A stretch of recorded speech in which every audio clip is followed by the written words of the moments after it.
মুস্তাফিজকে ঘিরে বয়কটের ডাক কলকাতা নাইট রাইডার্স ভক্তদের মাঝে।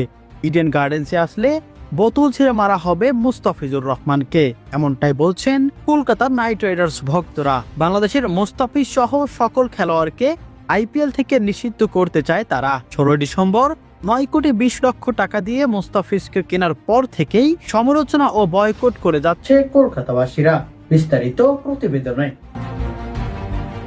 16 ডিসেম্বর আইপিএল এর মিনি নিলামে বাংলাদেশের মুস্তাফিজুর রহমানকে 9,20,00,000 রুপিতে দলে ভেড়ায় কলকাতা নাইট রাইডার্স।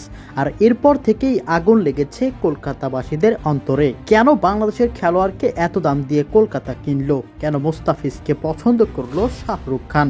আর তাই তো এরপর থেকেই বয়কটের ডাক দিয়েছে কলকাতা ফ্যান্সরা। মুস্তাফিজকে দল থেকে বের করা হোক। বয়কট ও তীব্র বাজেভাবে গালাগালিও করছেন ভারতীয়রা। শুধু তাই নয়, কলকাতা নাইট রাইডার্সের অফিসিয়াল ফেসবুক পেজেও দেখা যায় সেসব কিছুর দৃষ্টিকটু উদাহরণ। যেন একজোট হয়ে বয়কটের ডাক দিয়েছে কলকাতার ভক্তরা।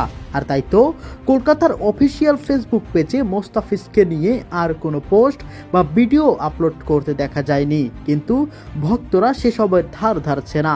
কলকাতার পেজের সকল ফটো ও পোস্টে মুস্তাফিজকে নিয়ে বাজে সমালোচনা ও বয়কট করে যাচ্ছে তারা। কমেন্ট বক্সে দেখা যাচ্ছে হ্যাশট্যাগে boycott Bangladesh cricketer, boycott Bangladeshi player, boycott Mustafizur লিখে কমেন্ট করছেন ভক্তরা। এমনকি অনেকে তো বলছেন ইডেন গার্ডেন্সে আসলে মুস্তাফিজকে বোতল ছোড়া হবে।